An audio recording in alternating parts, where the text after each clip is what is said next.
Yeah, well, welcome, Pastor Nader. Thank you. Yeah, so glad to have you here. Thank you for having me. Yes, I know that you are a man of God who really loves to communicate through media and to help people know more about who Jesus is. Yeah, and so I wanted to do this podcast because, here at our church, we need more content. I mean, I think most people, right, we need more engagement, more content. Yeah, And, that's true. Yeah, Yeah, and yet we sometimes think that we talk too much or that we are overexposed, and yet I think we're underexposed, if anything. that is true. We need to have a voice. Yeah, we need to have a Like, voice. Yeah, in culture and right. politics and everything. Everything's passing by, and we have to join and not be a part of the world, but be in the world and be able to bring content to the masses, to those who hear. So yeah, I'm a big believer in this, in media, and I've had a podcast for like 10 years, and both audio and video. And the purpose of our times here together, first is to get to know each other. I know we've seen each other here and there. I'm sorry I missed your party. I thought it was the following weekend. I totally thought it was like the next weekend. There will be many parties to come. Well, okay. Are you like a party guy? Yeah. You like to party? You I like like have to fun? get people together. Okay, good. Okay. And celebrate Jesus. How was that night, by the way? It was very good. Was it? It was very nice. Yeah. Okay. Pastor Drew come out and did he Yeah, make it? Oh, and okay. Sarah as well. Oh, fun. Yeah. I can't wait to come out and make it. Yeah. So, as I said, tonight or today, we're recording on what is called 9/11, right? Now, this program will probably go out in a couple of days, so it won't be 9/11 necessarily. But what we wanted to do today is to talk about this idea of we remember 9/11, but is there anything new that we should remember? Is there anything maybe added that we're not remembering? So as someone who is a man that is a global man, you have a different perspective on what 9/11 would look like. And so as a little bit of a bio, I want to first just kind of give the audience a little bit of a bio on who you are, Pastor Nader. But I know that you are a man who has served in Egypt, Lebanon, Cyprus, and the USA. Cyprus, the country. Yeah, Cyprus. Yeah, not the city, right? Yeah. Cyprus, the country. You're a Bible teacher, a trainer, and coach of the Word of God. And you also are married to your beautiful wife, Amy. Together you have a 22-year-old son. And you've been in full-time ministry for 20 years. Well, today as we were talking the other day on the phone, it's 9/11. And I wanted to ask you, Pastor Nader, do you remember that day when 9/11 happened? And where were you when 9/11 happened? I do remember vividly where I was and the events of the day. I happened to be in Lebanon. I told you in my journey I moved from Egypt to Lebanon. And I was with that TV ministry, and I was in my office. And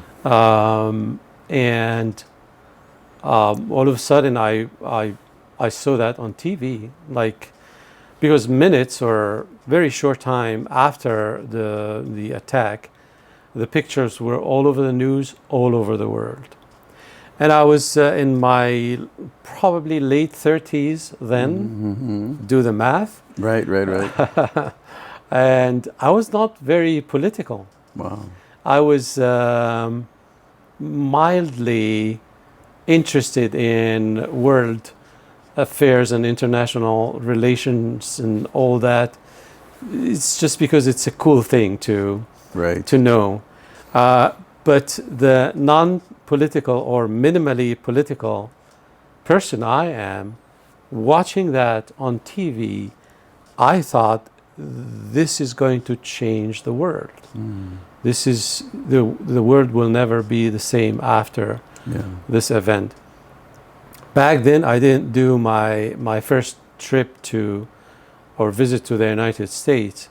About 3 years later, or less, I did my first visit to the United States, and I kept doing that almost on a yearly basis for ministry, for training, for schools, for all kinds of things. But I saw what I thought I would see, that like security that used to be like a breeze, like a few minutes, it became a big issue and a big deal all over the world, and it has been since. So yeah, that's to answer your question where I have been. I do definitely remember the day, and yeah. Yeah, very impactful. Mm-hmm. Yeah. You know, I was thinking about it because we talked about it a little bit. I can't remember. I mean, it's almost like I must have a block or something, because I remember, of course, the scenes and the pictures, and I mean, some of the, more tragic moments of people and stuff. Mm-hmm. But I don't remember where I was that day or at that moment. Uh-huh. And I don't know if I was in Colorado, or maybe, because of trauma, and I've studied trauma. I wonder if I was just traumatized and I can't remember where I was that day. It's probably also because Right? 22 years ago you were younger than me. I mean, I guess, but I just don't remember. I remember, when other events, I mean, the Challenger, when that happened, I was in elementary school, and I remember seeing it on TV, and it blew up, right? So Yeah. I thought, whoa. But it's crazy how I guess we all have different memories. But, something that was awesome that happened this morning, we're at a church here and a school. And this morning we had a chapel.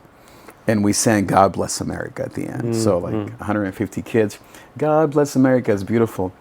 And they had the color guards, the flag, and the American flag and the California flag, the Christian flag.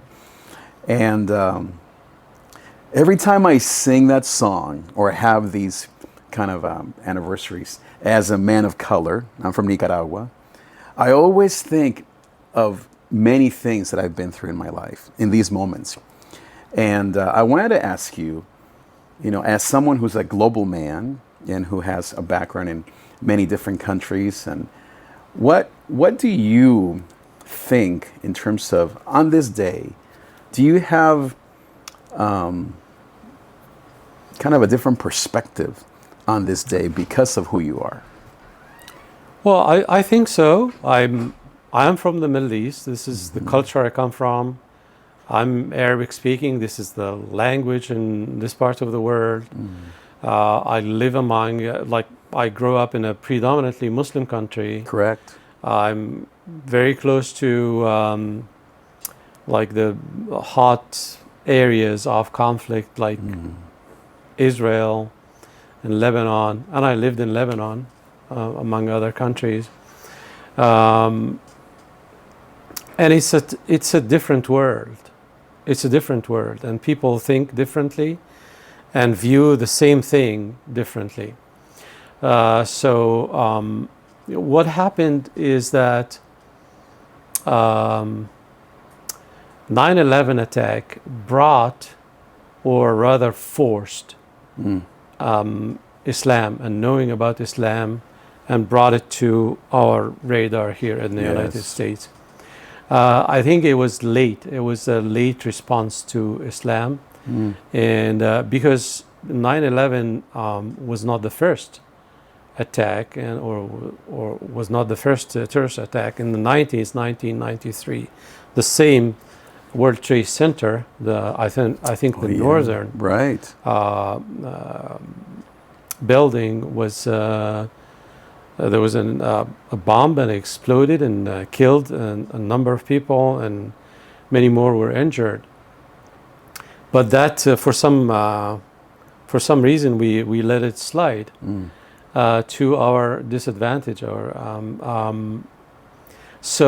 And I would say the United States, the general public, and the successive administrations have been trying to figure out Islam since, with limited success. Wow. We still don't get it fully, like what is going on, what Islam as an ideology is, and so that led to the many and big mistakes after responding to 9/11. It was justified, like the war on terror, But there were mistakes. Some of them are big mistakes. And we're still in this, like I want to say mess. We're still in this mess until today. Man, I love what you said that we are still trying to catch up or learn more about Islam and the Muslim world. We went through a season right after 9/11 where everyone was in fear of Muslim people or neighbors who were dark skinned or who dressed differently, and that was horrifying for people that were people of color, people from the Middle East. And then now it seems like we're in this kind of la-la land of everything's fine and we all love each other and God is good and we're all friends, and we went through the kind of that season in the church of ecumenical relationships, which I think was positive.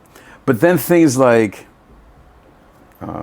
Israel and Hamas happen, or just wait till the next conflict, right? That may come up next year in Kuwait or in Iraq. I mean, just wait, right? It's a matter of time till we go back to, oh yeah, those people are terrible and we have to protect our own, and you go back to that kind of mindset. What do you think is missing? You're saying there's something missing from the American consciousness in terms of Islam, or we're kind of late to the party. What would be the ideal for you in terms of knowledge of Islam in the Muslim world? Yeah, that's what is missing. A good, full understanding of Islam as an ideology, and also I would add applicable, like that makes it to reality, because some people have that and unable to act upon it. Let me say first something, because you have mentioned our neighbors and friends and co-workers who are Muslims. We have to draw the line and highlight the distinction between Muslims as people. As people, they are people, human beings like us. There are good Muslims and bad Muslims, probably more good Muslims than bad Muslims, like any other people or religious group. And then there's Islam is the religion. And I use the word ideology more than religion because it's an ideology.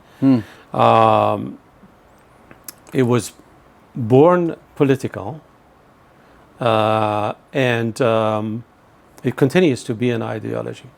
And there's a difference. So much so that a term was invented and coined, Islamists. Right. Yeah. So there are the Muslims. Right. Who want to worship Allah the way they understand it, and live a peaceful life and raise a family, and they are the nice, peaceful neighbors that you and I have.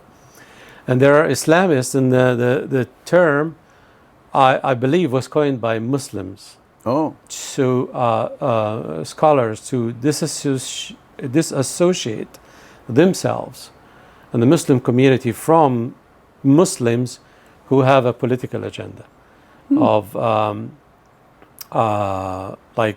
bringing the whole world in submission to Allah. Wow. Taking over the world, basically. In so many different ways and means. So it's not only the militant terrorist groups like ISIS and Al-Qaeda, and there's tens of them. These are the famous ones. But also there's what they call the stealth, or the third jihad, which is third jihad, Whoa. and they also call it a civilizational jihad, as in conquering the world. And but not with the power of firepower. Oh, not it is by gradually and slowly Islamizing the culture, and then when they are a majority, they can be more aggressive and officially take over. And we see that happening.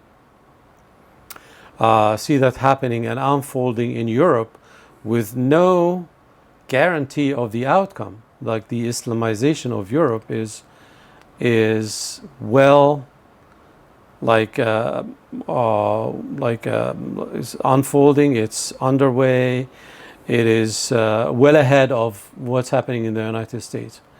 And some people predict that for example, the UK will be officially an Islamic country soon in this decade, before the end of this decade. Is that right? So whether this is going to happen or not, or whether we experience we pray hard enough and experience a revival and reversing of the trends in Europe and the United States, that's yet to be known. But that's the civilization jihad. So I talked about Muslims, Islamists or Islamists, and then Islam itself. Islam itself as a religion. As an ideology. As an ideology, excuse me. Ideology. Yes. We see what is Islam? Islam is what the holy, respected Islamic text say Islam is, which is basically the Quran, the holy book of Muslims, and equally or almost equally respected and holy and venerated is the hadith, the tradition after Muhammad, right, including his biography. So what this Islam says, what these sources say, is what ISIS and Al-Qaeda is living out. Why not all Muslims are like Al-Qaeda and ISIS? It's because not all Muslims know their religion and their sources. And out of those who know, not all Muslims, the version of Islam that they were taught or adopted is what is reflected in the sources. So, for example, we have a very important reformer in America, Muslim reformer, and activists against Islamism. Currently? Yeah, okay. Isra Naamani. Oh, okay. And Isra Naamani, when she testified before the Congress, I think more than one time, at least twice. Okay. Isra Naamani, when she talks about militant, jihadist, Islam, she said, this is not the Islam my father taught me. And she continues to call herself a Muslim, but she's living out or practicing a version of Islam that doesn't necessarily match the Islam as an ideology. And there are millions and millions, hundreds of millions. By the way, the Muslim population is either 2 billion or very close to being 2 billion people, in the world, out of the 8 billion world population. So most of them, most of those Muslims, and that also applies to the Muslim community in America, are living a certain version of Islam. They received it from their parents or grandparents. That is not necessarily like true Islam. What I think is true Islam, because this is what the sources say. So there are Muslims, there are Islamists, and there's the Islam as an ideology. So I actually forgot the question that we started with. The question is, what do you think the United States, how do we respond to this missing link? What is missing in our understanding? So, what should be the response to? In regards to how we receive those who come to take refuge or just move here for seeking better life, I think we should be welcoming them. We should be. Yeah. Just without any questions or concerns? No, with questions. Oh, okay. This is where vetting needs to happen. Wow. Because you wouldn't want to have here someone who is officially a terrorist or an Islamist or someone with an agenda.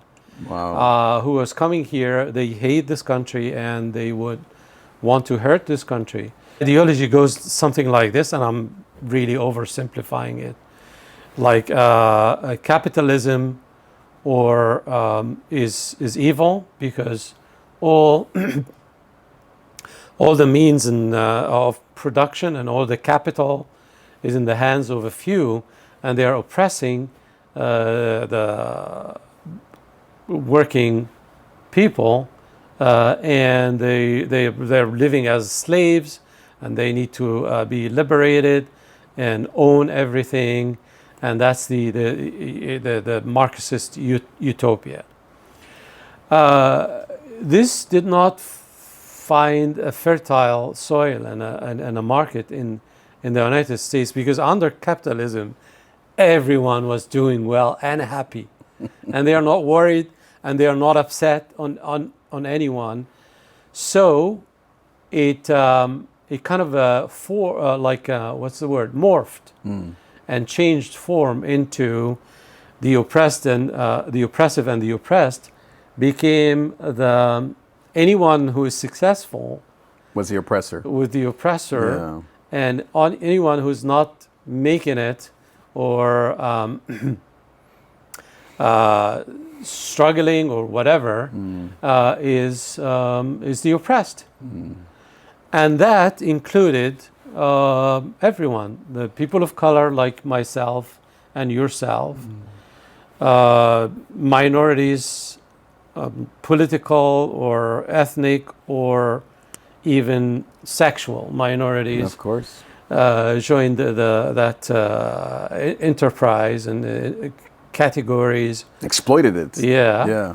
And that was applied not only to the minorities in the United States, or to, among other minorities, the Muslim minority in the United States, but it was kind of spread or projected all over the world. Yeah. So anyone who is not doing well are the oppressed, and anyone who is doing well and successful is the oppressor. And the oppressor is typically white Westerner person, or in our case here in America, the white Americans, especially males. And with a sleight of hand, the Jews who are not white became The oppressors. became white and became the oppressors, and Hamas and the people, the inhabitants of the Gaza Strip and the West Bank and all over the world are the oppressed. And as a righteous leftist nation, we should stand by the oppressed. And so that's what this is why the willingness to utilize and apply this knowledge of a good understanding of Islam is not there, or hardly there, barely there. Yeah, enough of that. Maybe I'll say more with the next question. Okay. Yeah. Well, I actually wanted to pivot a little bit, not too much, but speaking of Hamas, so in 4 weeks, it'll be October 7th, the first year anniversary of the beginning of this current version of this conflict and battle and war. People have taken sides. Anyone under 30, you could say, my kids included, would say this is the worst thing that's ever happened to Hamas, and Israel is at fault. Committing genocide. Genocide. I mean, you go on Instagram again. Ethnic younger people. cleansing and all the big words. And so obviously, as a parent, as an adult, I always try to find the good in what they're saying, right? Young people, we were young once, and we were the hippies or the protesters. Revolutionaries. The revolutionaries, right? That's what gave us our start. Jesus, you could say, was maybe one of the first. But they lacked wisdom and knowledge, and I guess like we did. But I guess my question is, what are the parallels that you find between 9/11 and October 7th, a year later? Well, that is totally. They are totally connected, Okay.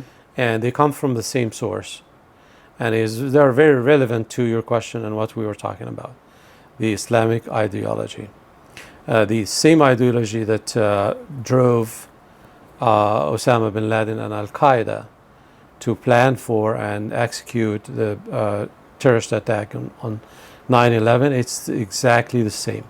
How so? I don't quite. Tell me more. Well, if you go to the Middle East, or if you watch Middle Eastern media, you'll find people thinking differently and viewing the world and America and the West very differently. They would see themselves as the victims and oppressed, Yeah. and the West is conspiring like we do nothing here in America and all the West, but like all our waking hours, we're conspiring how to attack Islam and Muslims all over the world, and destroy Islam and Muslims. So this is the picture, and they believe it, and it comes from the sources. Islam from the inception was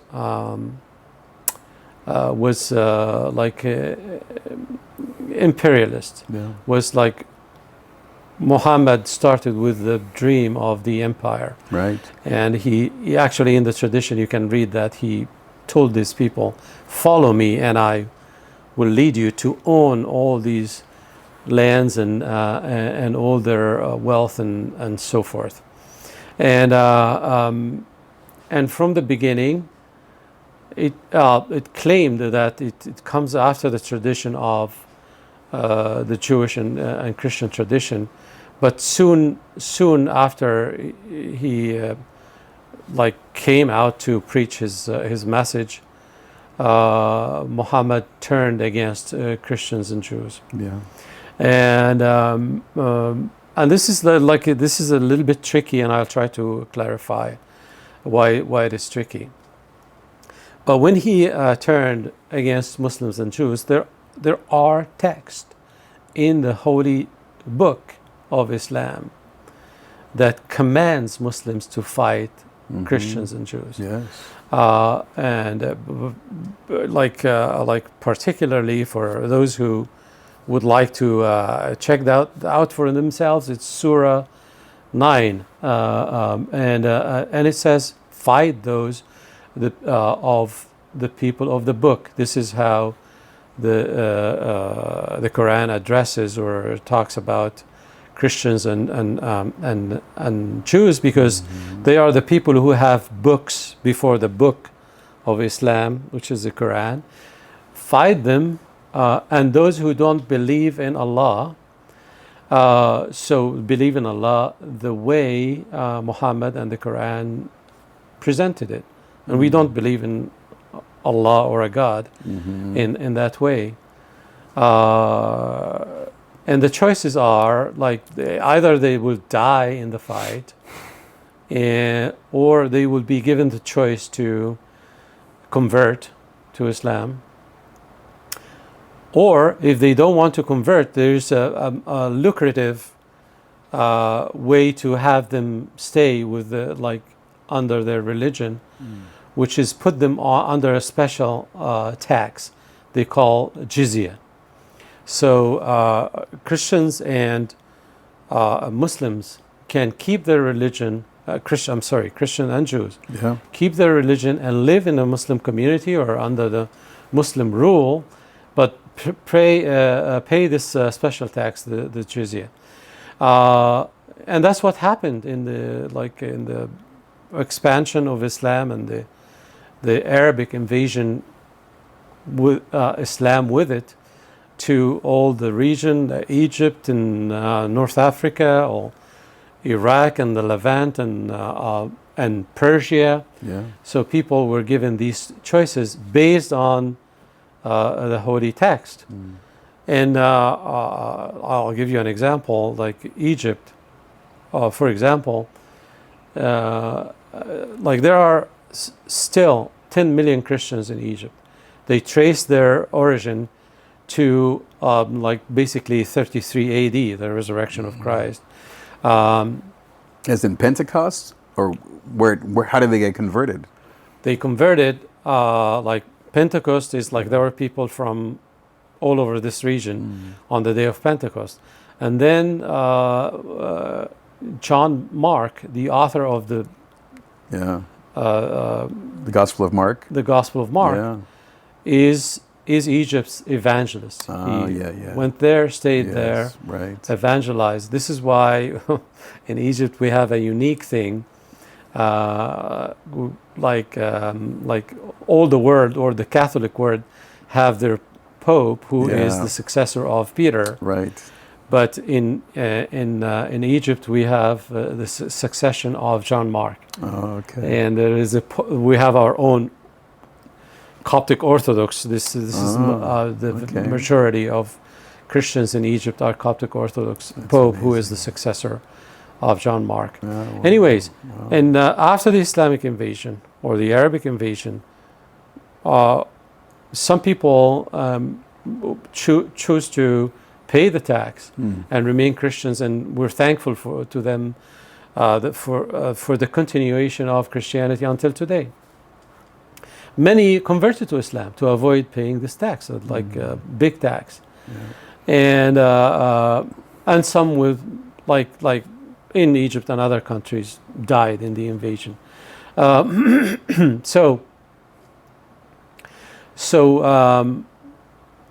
And like Muhammad was very hostile to the Jewish tribes who were in Arabia. His migration, fleeing for his life when he was a preacher with a handful of followers. He fled for his life. He fled to predominantly Jewish city called Medina, and it's remains until today the second holiest location or city of Islam. It's Mecca and Medina. And then he was very well received and by them, and they made him a governor, a ruler, and they had covenants with him, and they received him very well. But he coveted their wealth and their money to finance his expeditions and invasions and attacking the caravans that he used to do. There's like about 3 invasions or attacks per month in his lifetime, since he went to take refuge in Medina. And then he turned against them, and he either evicted them and or killed them. Like in one of the tribes, he killed about 800 men in one day, slaughtered them after he conquered the tribe. And that kind of was enshrined in the tradition. And so one of the tribes is called Khaybar. And you can hear this incantation and slogan in the demonstrations in Europe and in America. Okay. Khaybar, Khaybar, ya Yahud, Jayshu Muhammad, Sawfa Yaud. So they're looking at the Jews of today the same way Muhammad looked at the tribe of Khaybar, and they're saying the Muhammad army is coming back for you. So they're doing that today. Yeah. In the charter of Hamas, in Arabic, in English, openly on their website on the internet, they have as their founding text a hadith, a tradition after Muhammad. Right. That the hour will not come until until a huge fight, an attack on the Jews happens. And in that attack, nature will cooperate.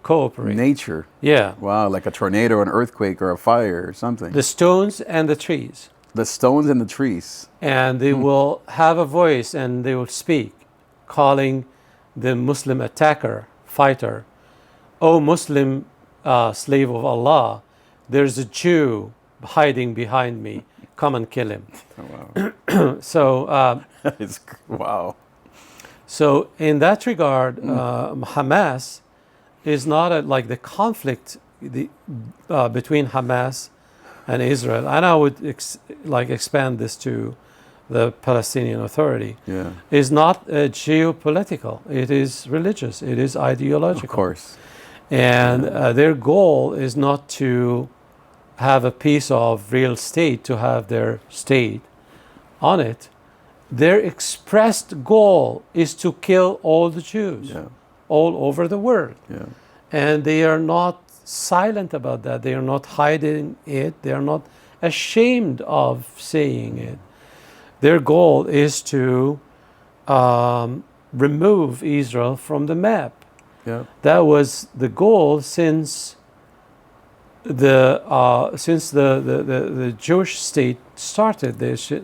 Since the Jews declared the beginning of their state and political state on the ground on the Middle East, that's the response.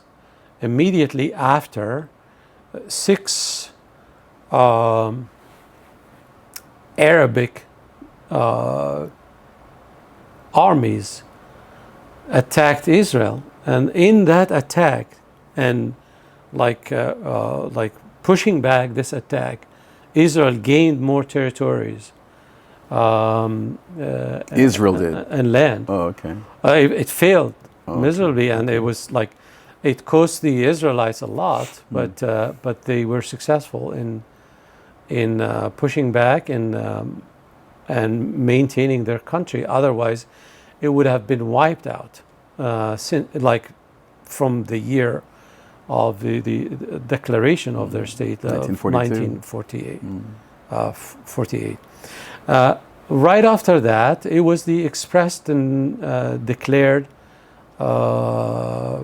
purpose and goal of all the Arab nations to, as President Nasser back then said, that we are going to wipe Israel from the map and take Israel and throw it in the Mediterranean, like all the Israel, all the Jews. That, yeah. So so that we need to understand, that the war on the West and the war on the Jews is not geopolitical. It is not, what animates these groups and nations is an ideology, and it's not going to go anywhere. And those who took it to the fullest expression of it, militant, they don't understand anything but the language of power and force, and they need to be stopped. The willingness is not fully there, because you would find our young people, yours probably, and many other young people in our universities, taking to the streets or to their campuses and chanting from the river to the sea, Palestine will be free, or should be free. So if you do the math, from the river Jordan to the sea, the Mediterranean, that's all the land, which means they are kind of rewording the expressed goal of Hamas, of Nasser, and of all the who adopt an Islamist ideology to wipe Israel out and throw the Jews into in the Mediterranean. So that is genocide. Not Israel, not what Israel is doing, defending itself and trying to set the captives and the hosts free. Yeah.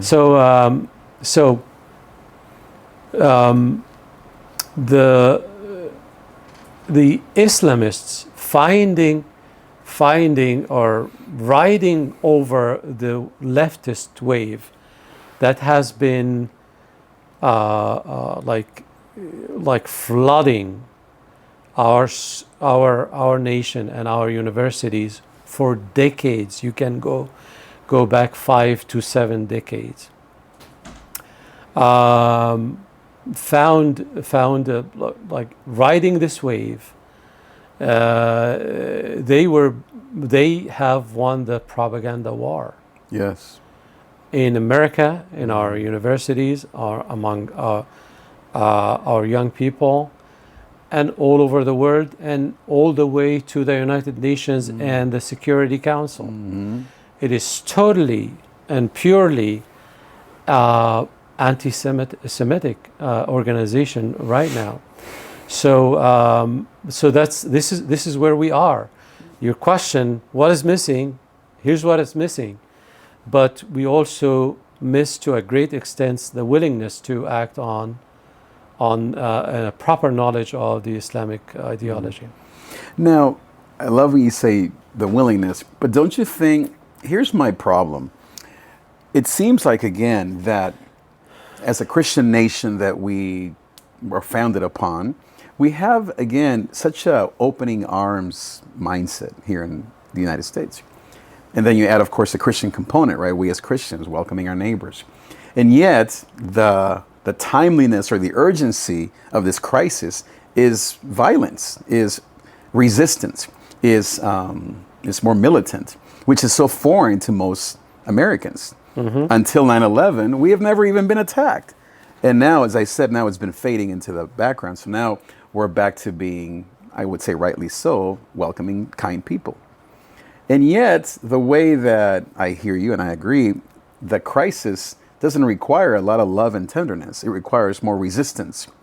How do you balance those two? Resistance to the Islamists, Right. to those who are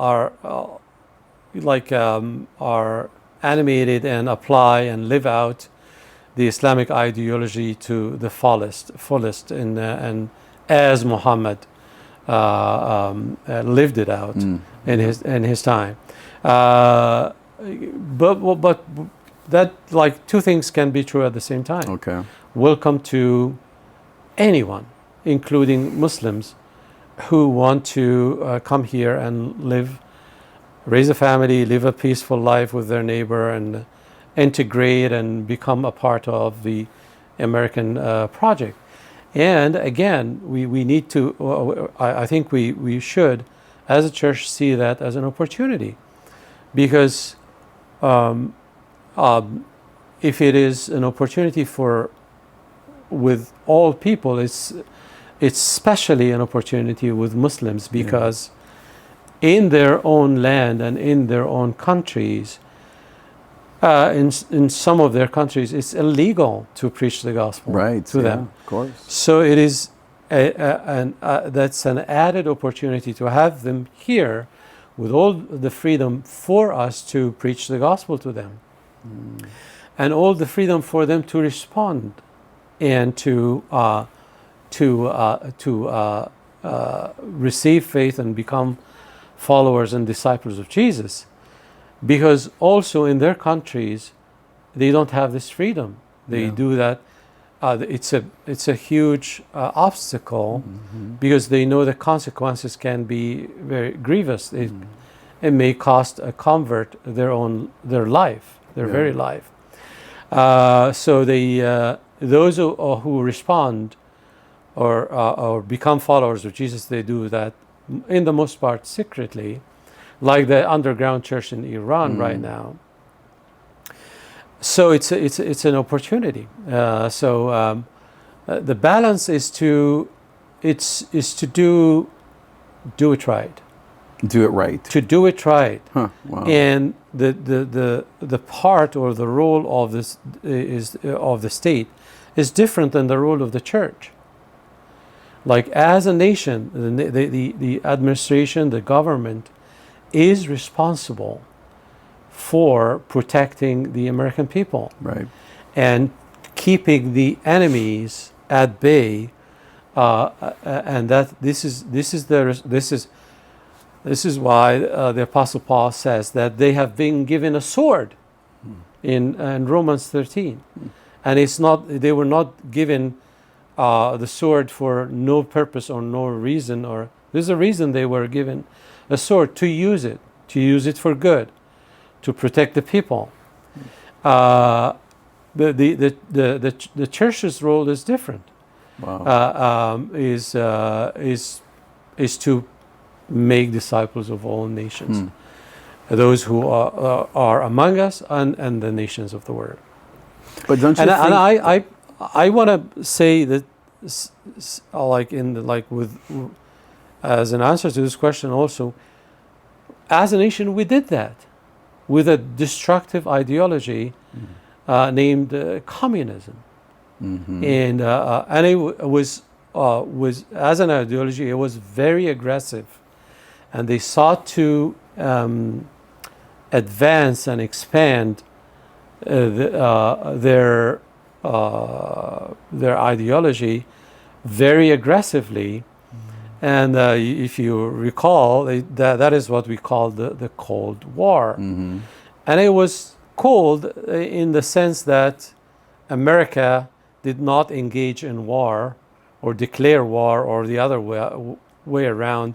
The Soviet Union did not declare direct war and fought American armies, but it was not that cold for the rest of the world. There were fights and wars that America engaged in, and to keep that ideology contained. Yeah.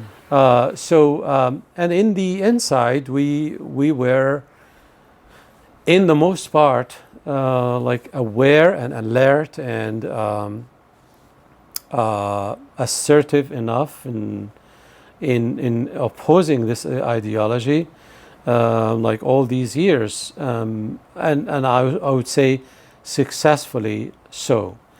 But why don't we do that with a different ideology, a religious ideology, an Islamic ideology? I understand what you're saying. Yeah. Okay. So maybe moving on to maybe our last section here. So it makes sense why you're committed into the ministry that you're committed to. This is your intention and your heart is to, through King of the Nations, is that correct, the name of the ministry? To then spread the gospel to Muslim communities. Tell me more about your current ministry and how it ties into your passion for Muslim nations. Well, among other people, the Muslims, of course. Yes. We think of ourselves as a catalyst ministry, as equippers in the first place. We find our purpose in the verse in Ephesians 4:12, to equip the saints for the work of the ministry, for the building up of the body of Christ. So we do three things as a ministry: prayer as a ministry, and I would like to encourage everybody to join us in this ministry. We have several events every week between Zoom and in person, to pray for everything, for the nation, to pray for our churches, to pray for our cities and communities, outreach to people from different ethnic backgrounds, but being from the Middle East, and I speak Arabic, a good part of those people are also from the Middle East, and many of them are Muslims. But the training part is what we do as equipping the saints for the work of the ministry. The training is three sections or parts. Okay. One is in the area of spiritual formation, building the inner life of the saints and the body of Christ. As we think of them as disciple makers. Any disciple is meant to be a disciple maker. And one section about everything about evangelism and disciple making movements, and proclaiming and communicating the gospel across cultures. And the third and last part is about those people who are from other cultures. Most of them are from also from a different religious background. Correct. So the last section is comparative religion and communicating the gospel to different religious background. Muslims, and we added recently more religions like Hinduism, because our training is going overseas thanks to technology, and we do webinars to leaders and pastors in Asia, and we started with India, and we're moving to other like neighbors of India.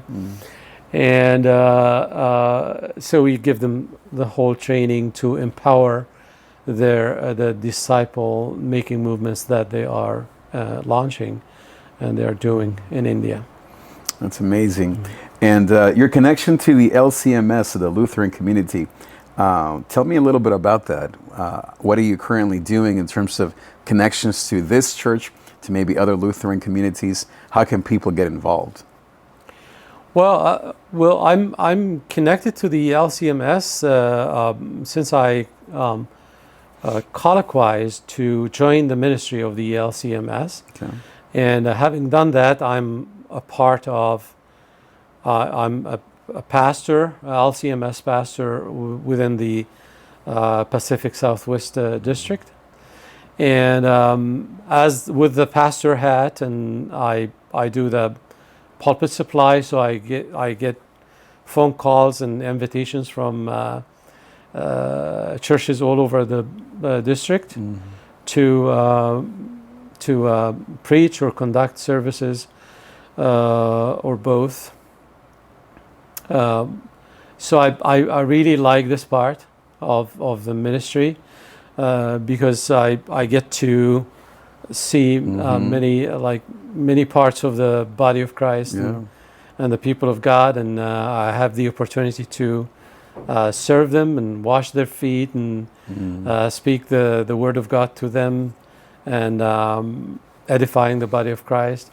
And I also do the training. Like I get the invitations to train from many churches, and we do the part or all the training at the request, or the part that they think they need at the time. Yeah. So nevertheless, I'm not on the payroll of the district or the any local church. We get our income, like my income, and that of the ministry, the expenses of the ministry, through the organization Kingdom of the Nations, and we're a faith-based ministry, and the organization is the umbrella that under which I and the team do this ministry of prayer, outreach, and training. And Sue is a part of that, I imagine? She is. Yeah, she's behind the camera over there, making sure everything goes well. and several other people. Several others, okay. Yeah. And so can people go to our website and give, donate? Your email, I know, is also going to be on the bottom of this video, but is there a website or a way that people can donate and give? They definitely can, and the website is very, our name, that's an opportunity to tell you the name of the ministry. Yes. It's King of the Nations Ministries. Perfect. Doing business as one king. That's the shorter name that we can and do use. And this is the name of our website. It is _king, king.org. And they can donate online through that. or if they are on our mailing list and they already receive our news and prayer letters, there's always a link to know more about the ministry and to give. Okay, on the website there. Oh, that's on the website, all the information? Yeah. The newsletter. Yes. Okay, great. So I had one last question. So, last time you were here, you preached, and it was so beautiful. I enjoyed hearing you. And how often are you going to be able to come here and hang out with Pastor Drew and with our team here? Are you going to be hopefully a more regular part of our preaching team? What are your hopes and dreams? Well, I know that I'm scheduled in December again for once at the Huntington Beach campus. Great. And the following week at this campus right here. Wonderful. And I think, I don't know how it's going to happen, how it's going to look like, but I think that I may be like a part of the preaching. Great. I hope that happens. Team. Yeah. Here regularly. Yeah. And we also, I did trainings and classes at Christ Costa Mesa before. Okay. Several times. We're also talking about doing that again at this campus. Yeah. That sounds like an awesome plan. Yeah. And anything else, Pastor Nader, that maybe I didn't ask that you would like to wrap up with? Anything that comes to mind before we go? Well, I just want to say that we kind of touched or scratched the surface of, I wouldn't say one topic, like a multitude of topics. Right. And each one of them would need its own podcast, at least one. We will. It's not fair that we did that. I know. for the audience and viewers, but right. I look forward to the opportunity to take one of these topics at a time and cover it in more details. For sure, yeah. Yeah, there's so much. I mean, I've just enjoyed hearing the variety of topics and thoughts. They're connected, but more depth is needed. And these are important topics that I think everyone is aware of in one way or another. And especially today, as we're talking about 9/11, it's a great day, going back to the chapel that we had this morning. Wouldn't it be great if at a chapel like we had here today, after we sing God Bless America, that there would be a prayer for the nations? There'd be a prayer for our neighbors that are Muslim. Or, I mean, imagine, a church like this or any church in the area that would also remember, and that's why I kind of named this topic or this interview, what else should we remember? Imagine remembering our Muslim brothers, right? Yes. I love remembering all who died, and it was very moving to hear the kids recite poems. But I thought, man, again, as people of color, as people from different perspectives, you don't have to be an immigrant. It can be anybody that has kind of seen the bigger picture. I long for that day to just pray for people in the middle of our celebrations on this special day. I think it's also an important opportunity to remember our task, our assignment, our Great Commission. There you go. Oh man, to go and make disciples of all nations, and think and dream and pray about how we do that. To among other people, our Muslim neighbors, colleagues, co-workers, friends, classmates, who live among us. That's amazing. Man, that gets me excited and pumped, because I think it could be, especially with the kids, for them to catch this vision and to catch them before they go to these liberal colleges and, educate them in the way of Christ and the way of love. Well, thank you, Pastor Nader. You are very welcome. What a fun talk, man. Thank you for having me. We could talk for hours here. Yeah. I feel like I'm at home here with you, with my friend. And I thank you to Sue as well behind the scenes, and to Brian, who's helping us with all kinds of stuff. And thank you to this beautiful church. And I encourage you to go to the website, and to check out the links that Pastor Nader talked about.